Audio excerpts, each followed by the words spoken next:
also get more information on the website located at www.atlantahealingcenter.com.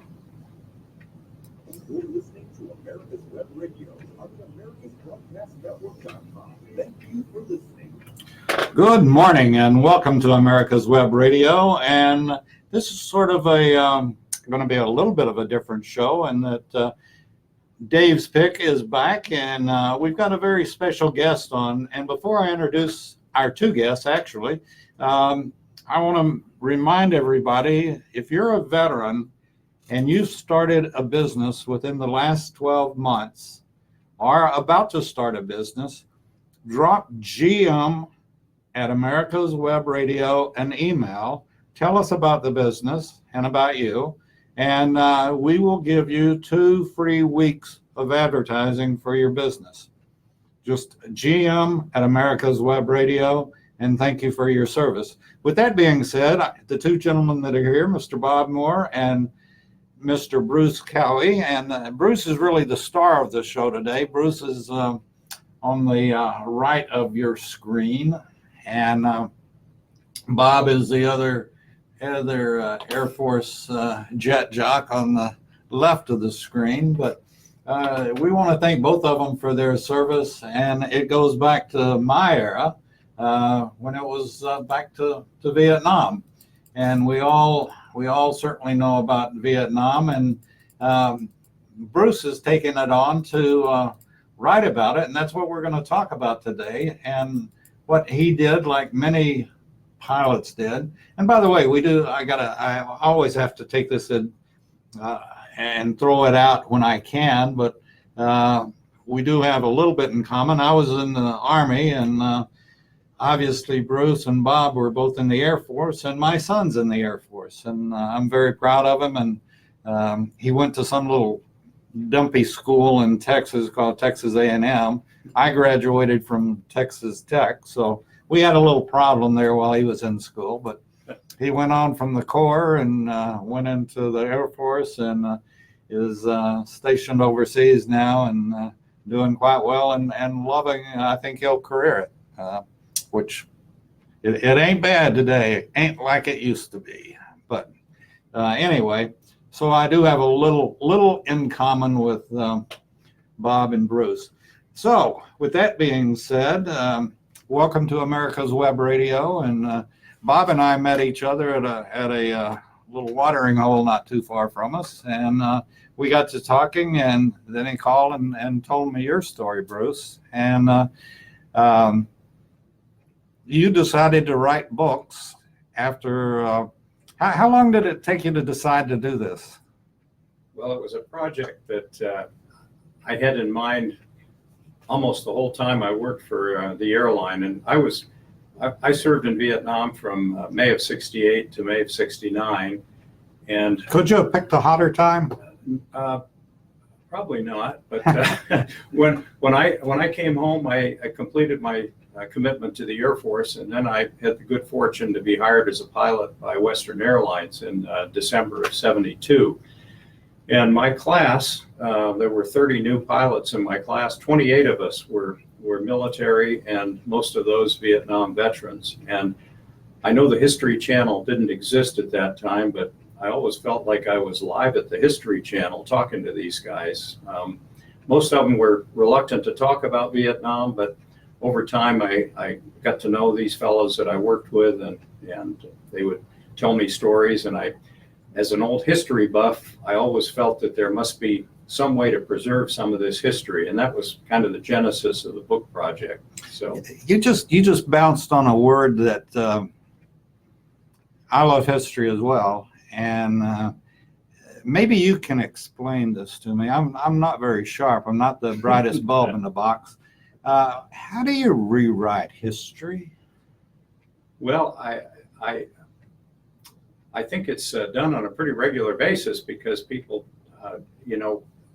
what I look at these books as, they're an oral history, and the first book has 37 chapters, and each one of them is written by a fellow that I knew at the airline who served in Vietnam. And oral history is the best kind of history, written by the people who experienced it. And rewriting history, I guess, is a full-time job for other people, but it wasn't a part of my book. I always thought history was history, like what we're doing right now.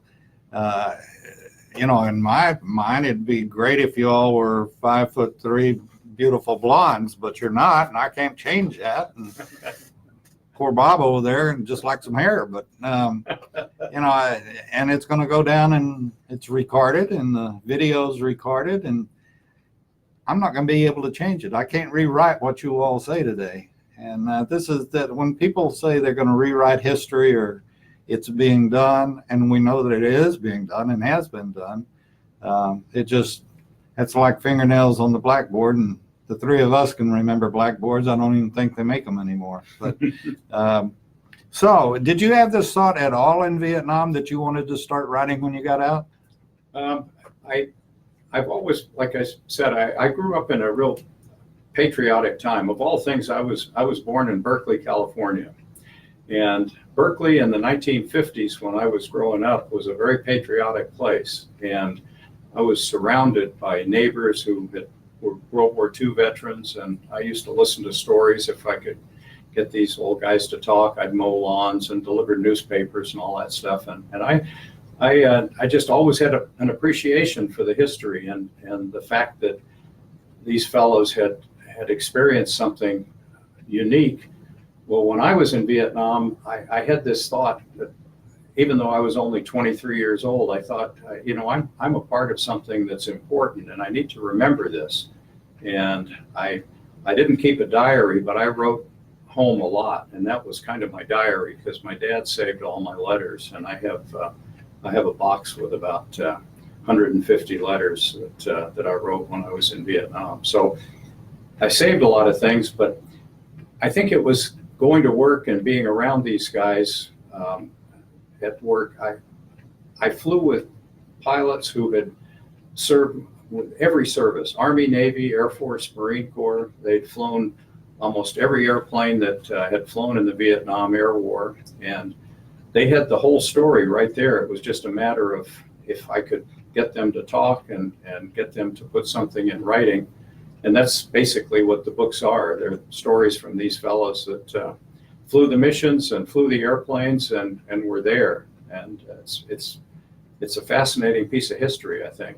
You know, I don't know if, should I call you Dr. Bruce, by the way? No, and I'm serious, because if you did something that many professional psychiatrists and psychologists needed to do but couldn't do, and God knows how many lives you may have saved by getting them to talk. And the best thing that could happen to a vet, or a Vietnam veteran anyway, or even today's veterans, is to get them to talk about it, get it off their chest. And you know, and I know probably even including Korea, the dastardly things that happened in Vietnam.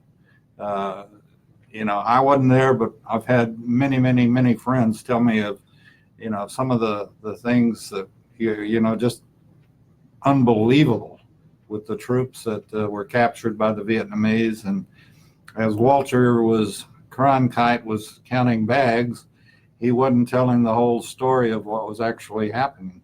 And, you know, and I think doing a book or doing the books like you've done from your perspective is not only helping those pilots, but will ultimately help all of us. You know, David, it's interesting. When Bruce started this project, he didn't anticipate more than one volume. And he had trouble at the beginning getting fellow pilots to tell their stories. And it was sometimes like pulling teeth trying to get them to tell. But anyway, he was able to produce enough stories for the first volume. But apparently when that first volume was published and other pilots saw that, they realized maybe I do need to tell my story to memorialize my history for my family. And so now he has 3 volumes that are published, and he's got enough stories for the 4th volume. Bruce, do you know, you were at, well, tell us what you did and what you were flying, and sort of describe it for folks that don't know what you're talking about.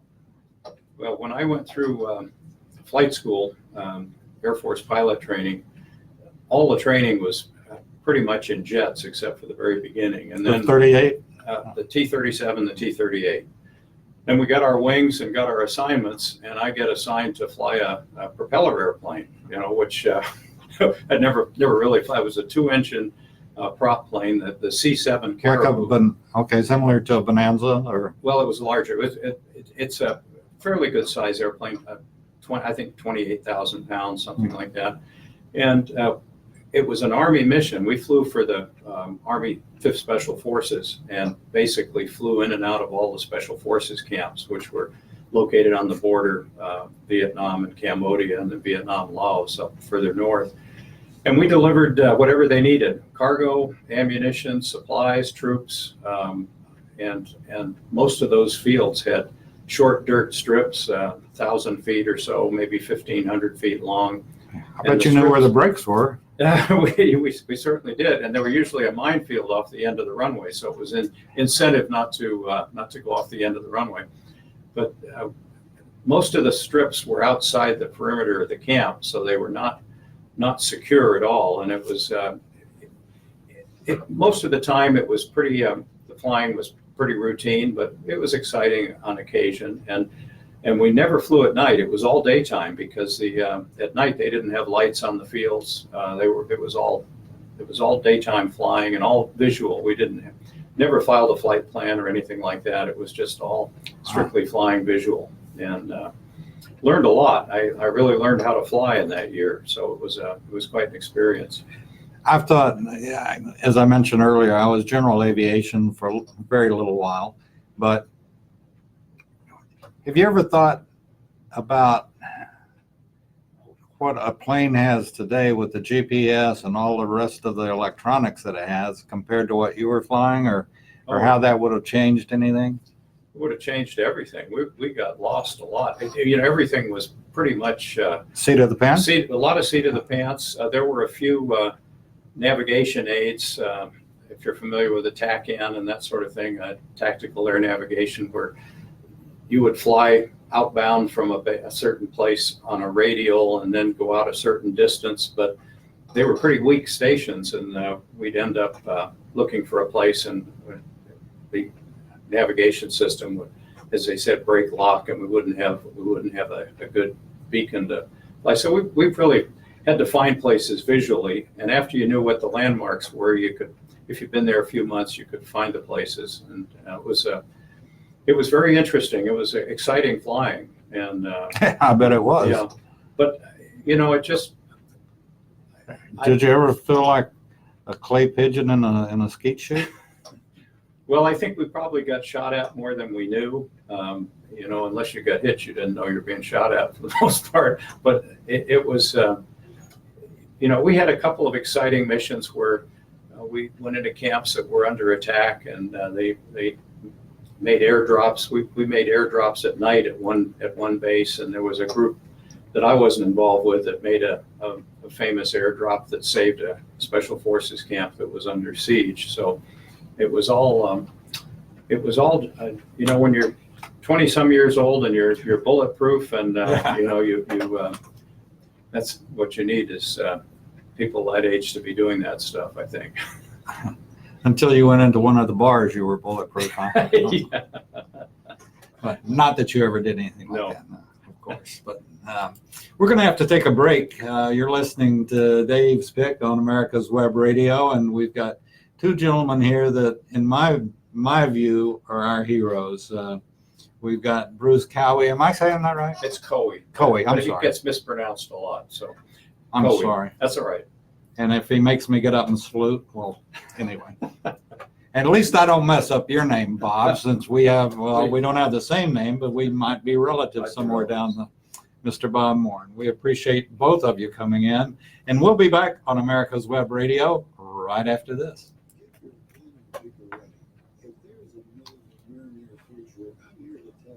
Would you rather me not ask questions? No, than that's great. Were you ever armed? Hmm? Were you armed at all? Well, we carried a 60 or something had a in the sidearm, but the airplane didn't have any Oh, that's what I meant. Yeah, no, the airplanes were strictly cargo airplane, but the crews, for whatever it was worth, they had an M16 and a 38 revolver. Yeah, throw them at them. And I got to Natrang, I put my M16 in a locker. When they moved us up to Cowee, I opened the locker and had spider webs all over it. But we had the flak vest. And you all probably didn't even know how to clean them well. Yeah. Unlike some of us. And we're back on America's Web Radio and David's Pick today. And we have two Air Force veterans here. And like I said earlier, I do have an affinity for the Air Force now since my son's in it. And,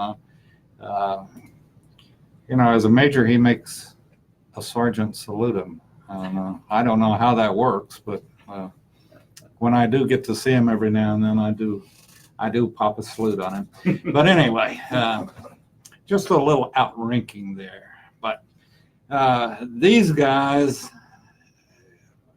my heroes, and the, you were flying close air support, but it was deliver packages and supplies to the troops out in the field. And my gosh, the area that you were flying in, bordering Cambodia and Laos, that was nasty area. We went into several places that were right on the border.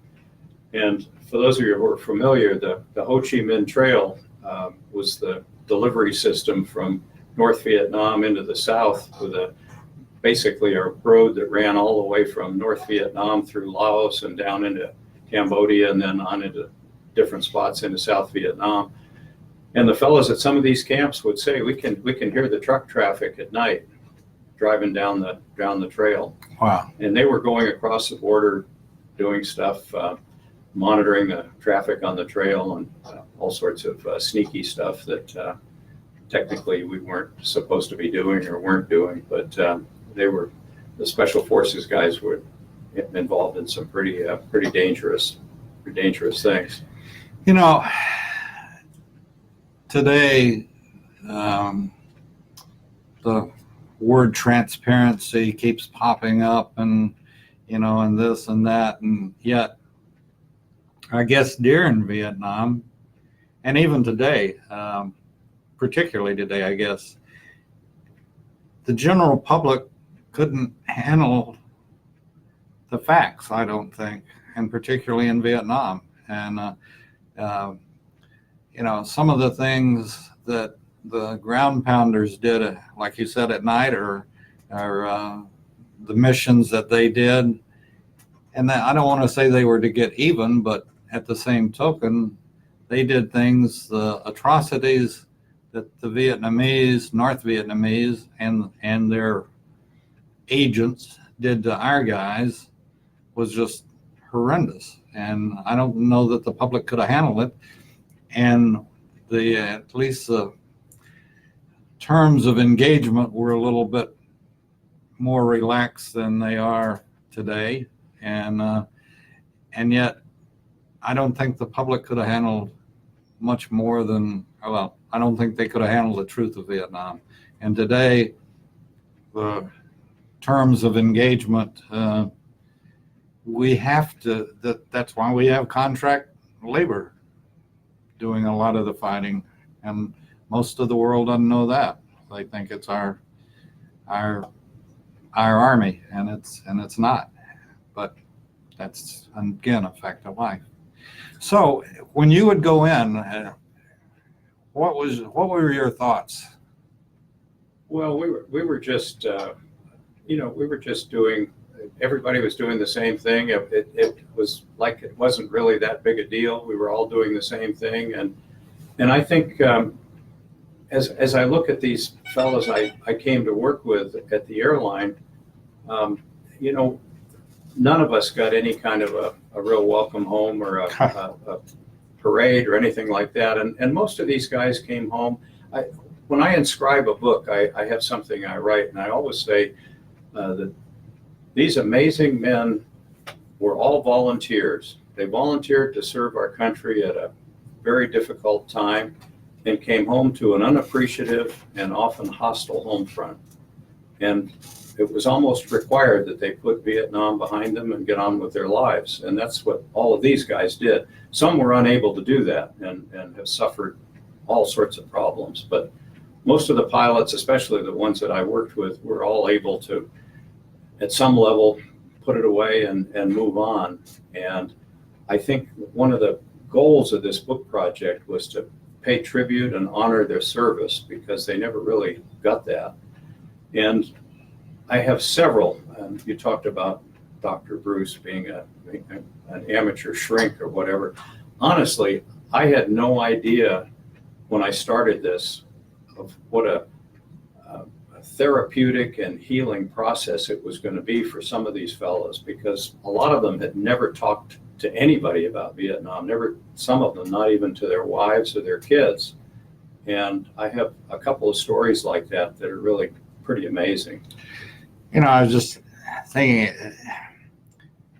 no war is, or somebody shooting at you or you shooting someone, there's nothing clean about it. But we had come out of World War II, and in many ways people sort of looked at it like it was a clean war. We went in and we did this and we did that and we won, and hooray for the red, white, and blue, you know. And then we went into Korea, and I guess we learned more about Korea from MASH than we did from the news. And then we went into Vietnam, and if there's ever been a dirty, dirty conflict, it has to be Vietnam. And but there is no clean war. There is no, you know, what is it, like the romance of a war? I don't see anything romantic about getting shot at.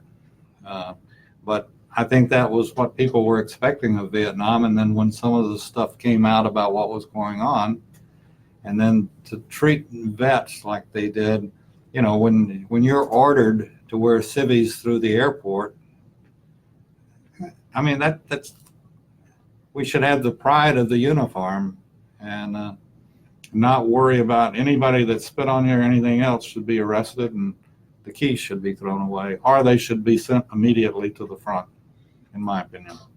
Well, I agree with that. I think when Bob and I both flew the C-141 after we came back from Vietnam to fulfill the rest of our commitment to the Air Force, and I was based at Travis, which is in Northern California, and they had a big sign at the Travis passenger terminal that said Gateway to the Pacific. And everybody going to Vietnam that went out of Travis walked under that sign and got on an airplane and flew to Vietnam. And when they came back, it was unbelievable. The Army guys would come back on these military charter flights and come in the middle of the night. They'd clear customs, and then they'd get a briefing about how they were. It was advised that they not wear their uniforms when they were going. Most of them went down to the Oakland Army terminal to out process and separate from the service. And they were told, don't wear your uniforms when you go to the airport to go home. And there were stories about piles of uniforms in the men's room where guys went to change clothes and put on their civilian clothes and threw their uniforms away. It's absolutely unbelievable. And a lot of stuff that people don't know because it was never really publicized. But it's a very sad statement on the whole thing. It's very sad. Yeah, and I'm sitting here thinking about what you were saying, and how could we do that? How could we do that as a country? If I may interject a brief story that I have regarding that. Lots of folks don't know that the United States government hired civilian South Vietnamese people to work under contract. Part of that was that we in all around the country in South Vietnam, they hired young ladies to do housekeeping for the every branch of the service, really. And in my case, at Nha Trang and Tui Wa, I had what we call a mamasan, and they would come in. They'd keep our rooms clean. They'd come in and do our laundry. They would do the laundry actually in the showers by hand, and they put our stuff on the floor and they bound it, rinse it out, and wash it. And that's the way they washed it, hung it up, and then they'd iron it. And they'd always have it ready for you. And in the process, I got to know my mama-san and Natrang very well. Although we didn't speak the same language, somehow we were able to communicate. She would have great joy if she knew that I wasn't up early flying. She would come into my little, we had 4 bunks in each room, and she'd come in and wait for me to wake up. And she'd be sitting there down in the Vietnamese squat, the way they sit. And she would wait until I woke up and rolled over, and there she'd be staring at me. And she'd laugh and run out of the room, And so I got to know her quite well, and her husband was in the South Vietnamese Army, and they had children. And my thoughts about why we were there was very simple. I mean, when we went into France on D-Day, we went in there to save freedom for basically all of Europe, to get out from underneath the vice grip of Hitler. And when I went to Vietnam, I kind of thought that's what we were doing, the same thing, because all the South Vietnamese people wanted to do was have their freedom, just like we have. And so I thought that was a very noble cause. They were trying to keep communism out of their country because they wanted to be free. And I was honored to have, Bruce asked me to write a chapter in his first volume. And I'm very honored that he asked me, because I'm the only Eastern Airlines pilot in that volume. But part of my story was relating about my relationship with this mama-san. And I've always thought and wondered, after we cut and run, in my opinion, what happened to her and her family? And I don't think the end result was probably very good for them once we cut and run. I hate to be critical of my country because I love my country. But the fact of the matter is, since before we were a country, if there's been a failure from the top down or from the bottom up, any way you want to cut it, it's that we've never had a foreign policy that was worth a damn for anything, no matter what it was. We lacked the ability, Benjamin and all the rest of our founders, they all always thought they knew what the hell they were doing. But the fact of the matter is, our foreign policy stinks, and it still does today.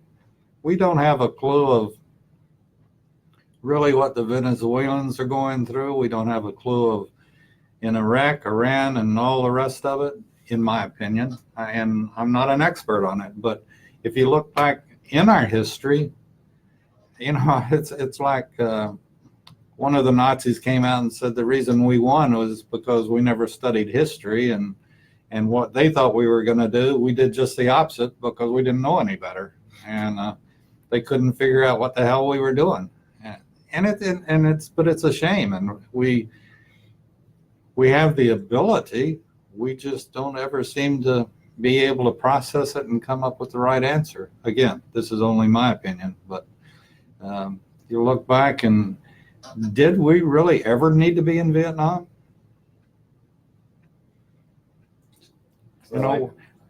I think, for us, and me in particular, and most of the guys who served, we all had fathers, relatives, uncles who had served in World War II, and it was the 50s.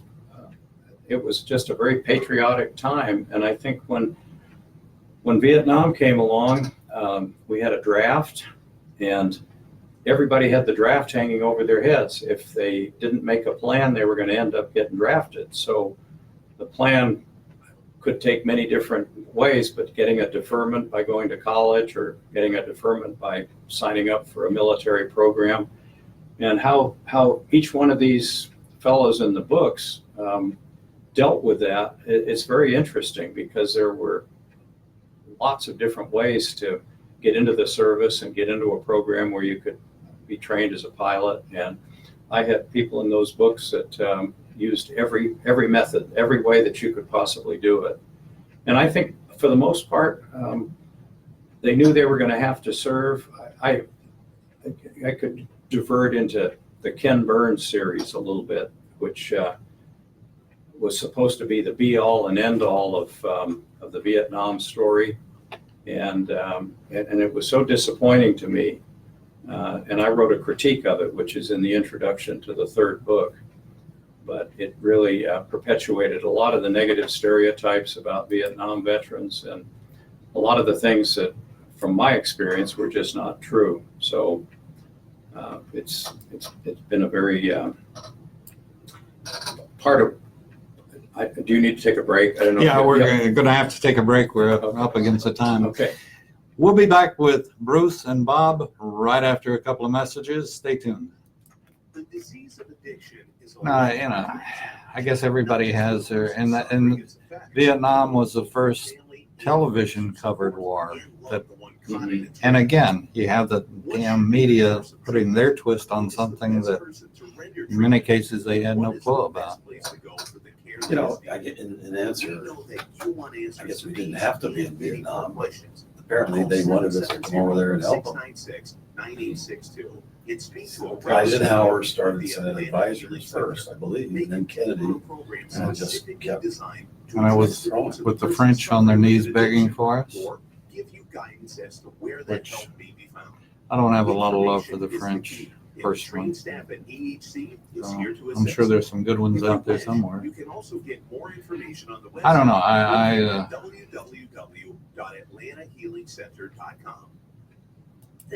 I went through basic with some draftees. I honestly don't think we would have made it under the draft system. Just my personal opinion. Well, there were some.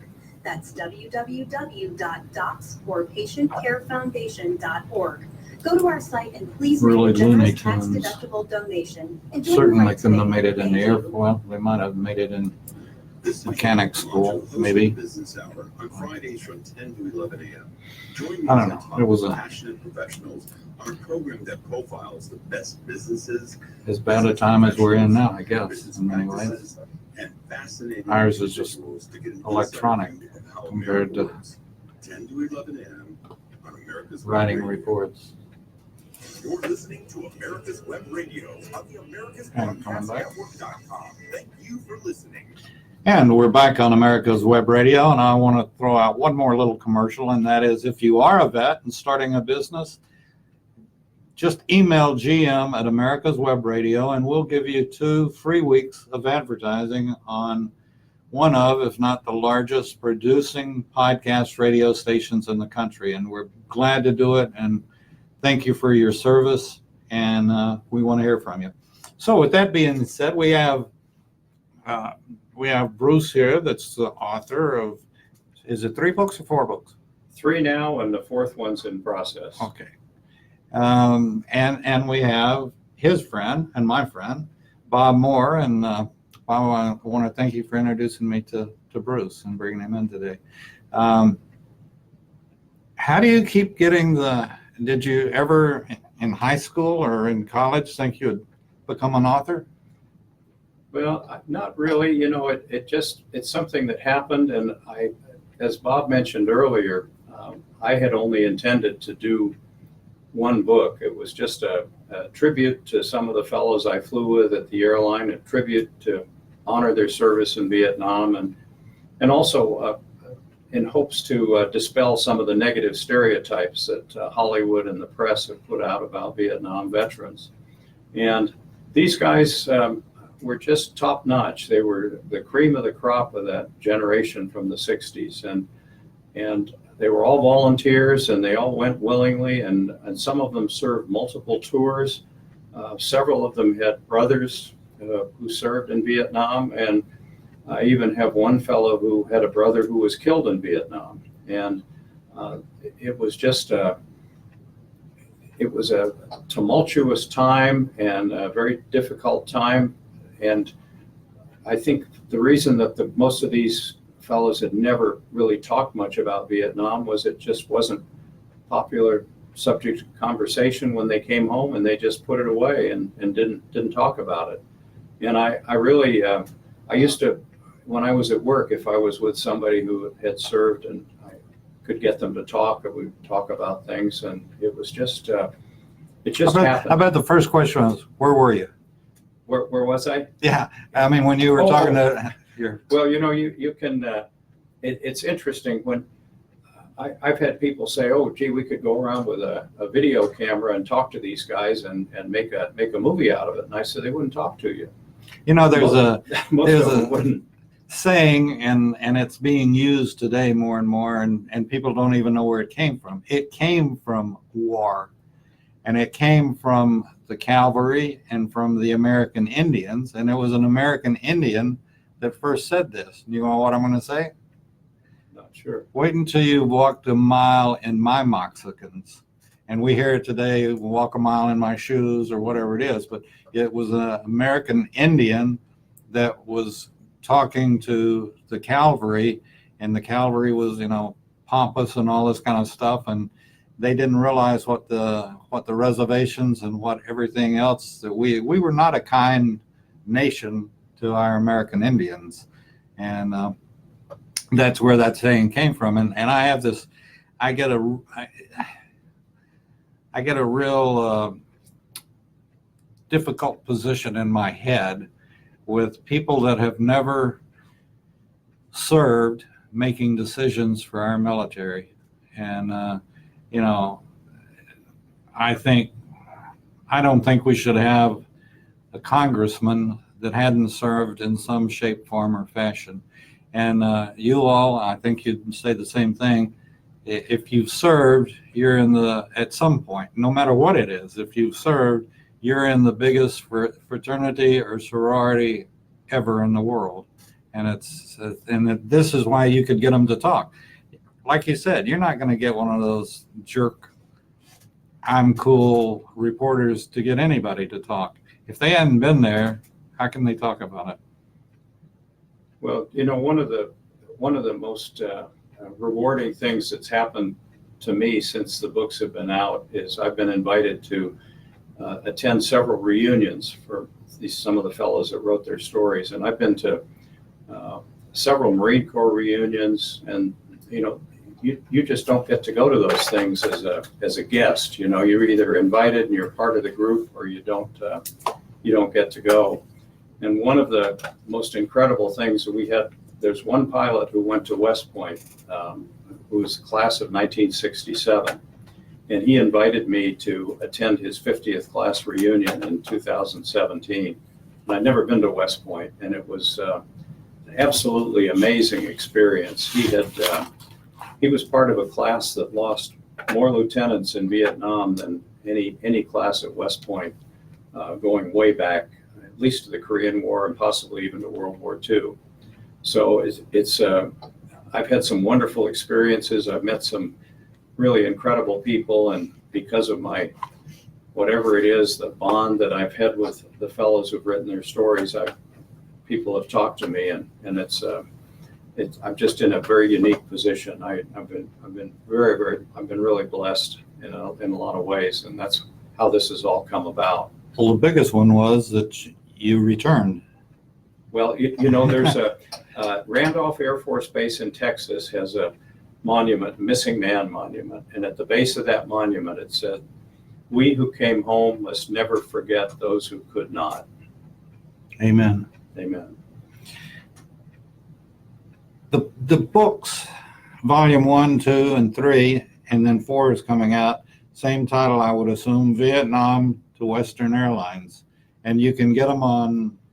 Well, we have a website, which is basically the title of the book, www.vietnamtowesternairlines.com. There's a slideshow of photographs. There's excerpts from several of the stories, chapter heading for each book that lists the stories that are in each book, and then just a lot more general information. And the books are available through the website or through me directly, but that's a little more difficult on the show here. If people wanted to contact me directly, I can give you my email address if you'd like. Well, I tell you what, let's hold that, get a pen and paper, and Bruce will come back and give you his website, or not his website, but his email address. So are you not with Amazon, or? Jeff Bezos is worth $100 and some billion because he makes all the money when you sell your books on Amazon. Yeah. We get a $3 royalty per book that they sell on Amazon.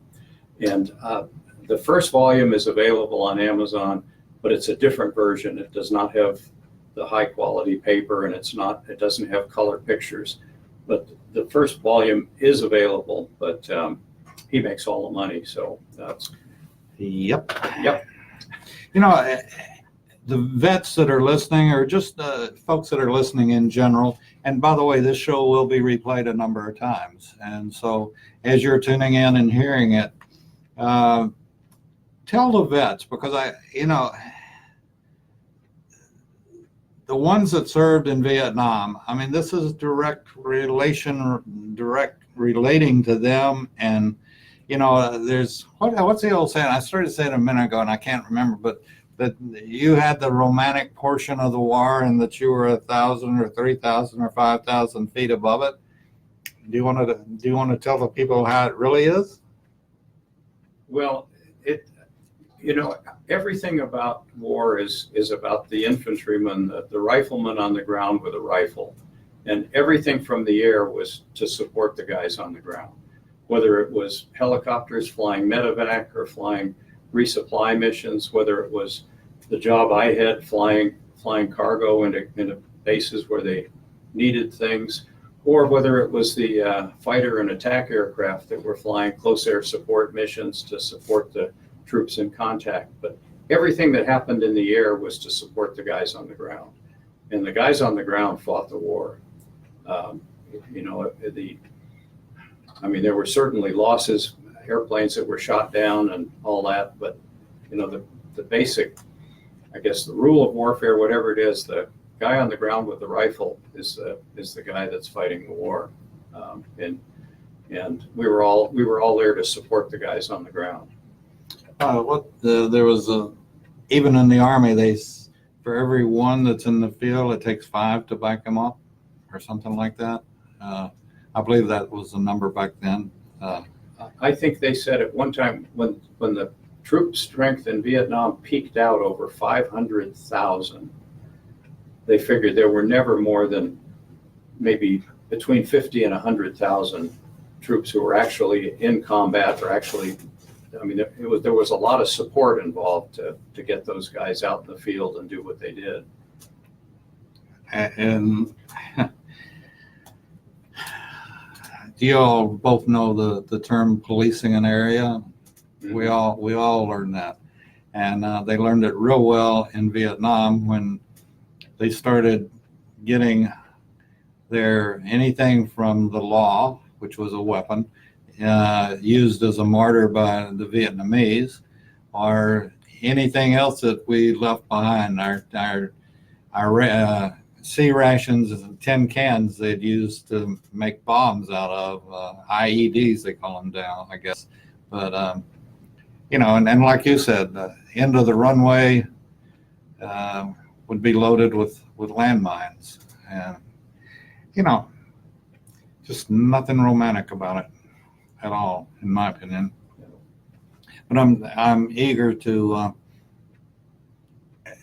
How many calls do you get in a day, or emails of people, vets that have read your book and come back and say, you got that right? Or every now and then I know you got to get somebody that says, well, that's not right. But well,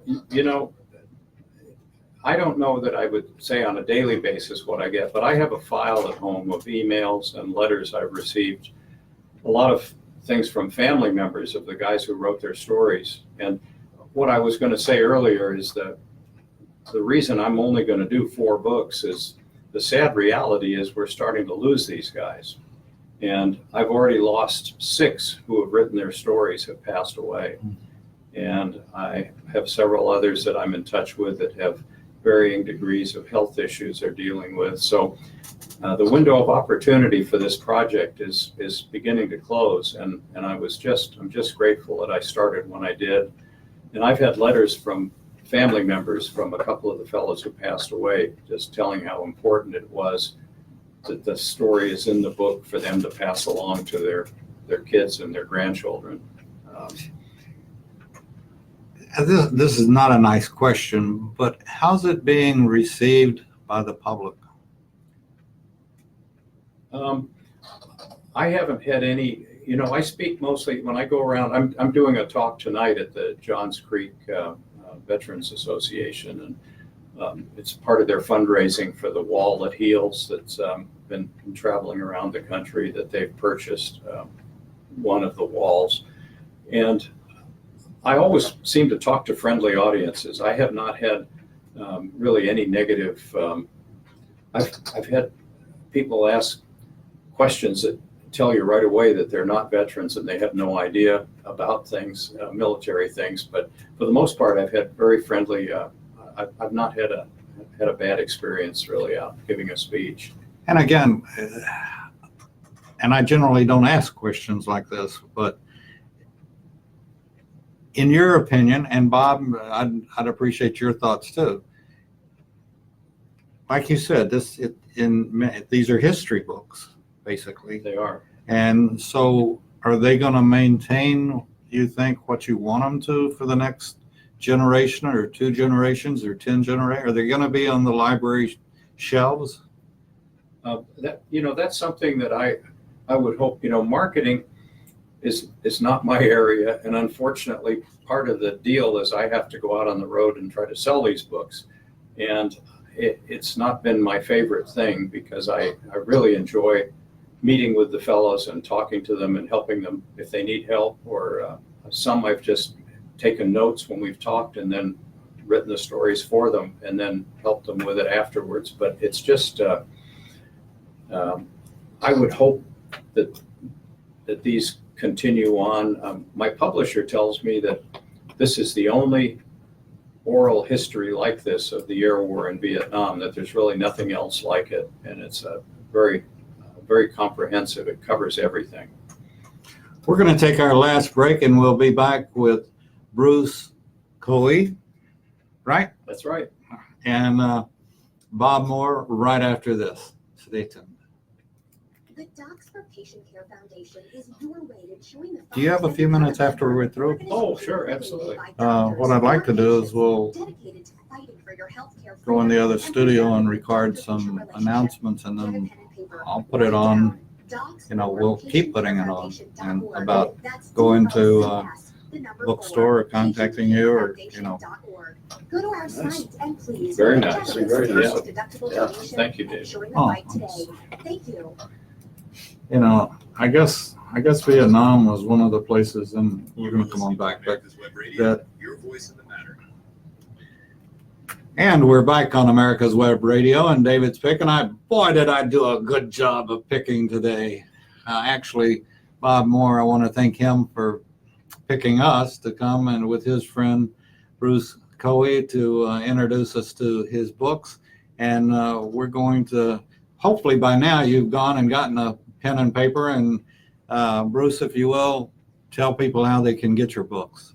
Well, you can contact me directly via email, and I will be happy to inscribe a book to you in any way you would like, if you just tell me what you'd like.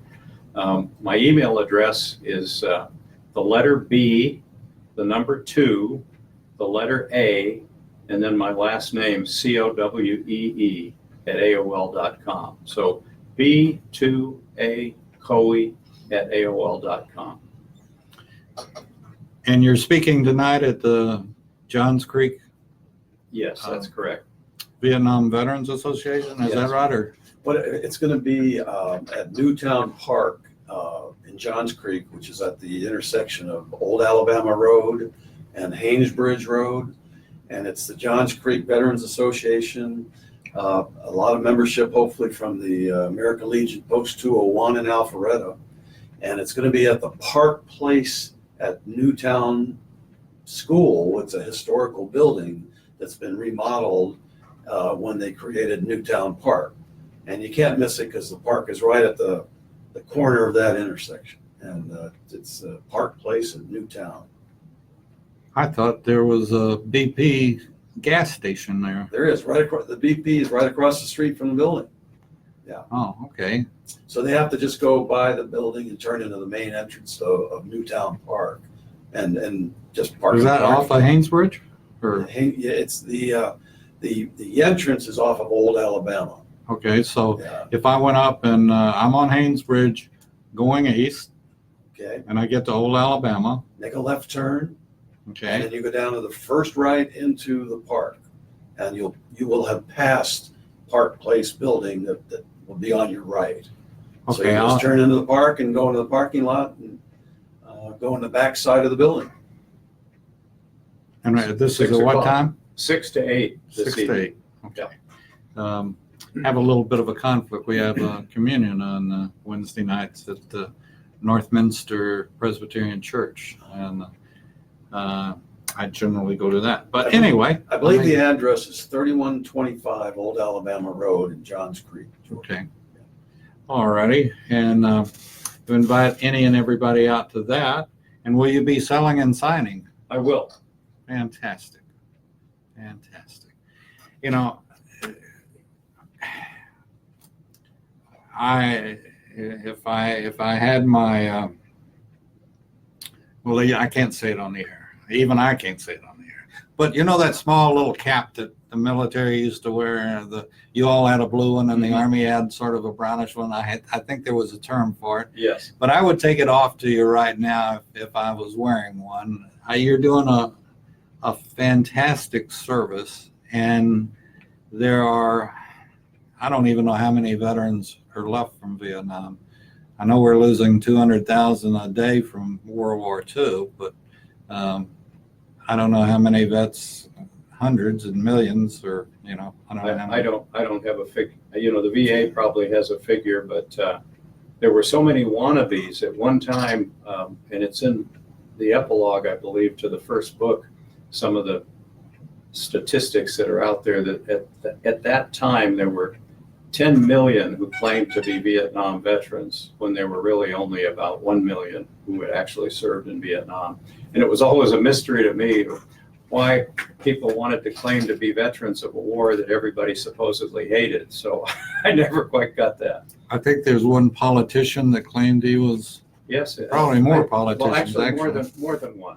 But I think I know who you're talking about. Well, I hate to sit here across from two heroes and admit the fact that I taught Dan Quell what he learned, and I was just a step ahead of him, and I'm not proud of it, but at least I served. I just didn't go to Vietnam. Oh, and I think the word hero, I appreciate that. We all would say the heroes are the guys who didn't come home, and I think when you talk to even the POWs that came home, and if you ever had the opportunity to interview one of those guys, it would be I'm sure it would just be awesome what those guys went through. But the real heroes, like that quote, those who could not come home. But I appreciate your sentiment. And if we have, I don't know how much time we have left. About 7 minutes. Well, if you look at the dust jacket on the book on top, Mhm. Is Is that what you flew? No, that's a picture. That's a C-130, a search and rescue airplane, refueling a search and rescue helicopter that was headed up in a northern Laos, or perhaps even into North Vietnam, to try to pick up a pilot who had been shot down and was on the ground. And I spoke to a Rotary Club group, and the first question that was asked was, so that helicopter's too close to that airplane. That must have been very dangerous. And I tried to explain, see, that's when you talk about audiences, I said, well, everything we did was probably dangerous, but it's all relative, because the pilots that were on the ground, unless they had a system to refuel those helicopters, they didn't have the range to get up there to pick those guys up. And they developed that system. And the fellow flying the C-130 lives in Noonan, Georgia. His name is Jim Fogg, And I was hoping he'd be able to come tonight, but it's a long drive in the traffic, and he's 82 years old, and he's not going to come up. But I'm going to go see him tomorrow. And he's flying that C-130, and he had a whole tour of search and rescue, flying up there with the helicopters and trying to pick up guys that were on the ground. And that's, I mean, you talk about courageous, heroic stuff. I mean, that was it. Something. And what is that? The Huey coming in. Yeah. And that it made a sound that everybody know. That's right. Even if you were a reservist and you'd heard about it so many times, and then when you actually got to hear one, it was just like being able to identify an M16 as opposed to an AK-47. And Vietnam, I guess it'll go down in history in your books and other books if they tell the truth, or other authors tell the truth. Probably the war that changed more things than any other war ever, and how we fight it, and how, not that World War II was any cream cake, but it seemed like there was, the gloves were off, everything was off in Vietnam, and yet we had our one hand tied behind us the whole time, or both hands. But Bruce, what have you got a favorite story out of any of these that? Well, I have several. I have one that is going to be in the fourth book, and we just met this fellow. He lives over in Roswell. Not Roswell, the Rich. Rich over in Norcross. Well, anyway, we met this fellow. He was a helicopter pilot in Vietnam, and he flew 2 tours. And when he came home, he told the story of arriving in Saigon, and they put them all on a bus, and there was wire mesh over the windows in the bus. And he asked the driver, "What's with the wire mesh?" And the driver said, "Oh, it's for grenades and fire bombs that they might throw at the bus as we're driving off the base out." He said, "Oh, okay."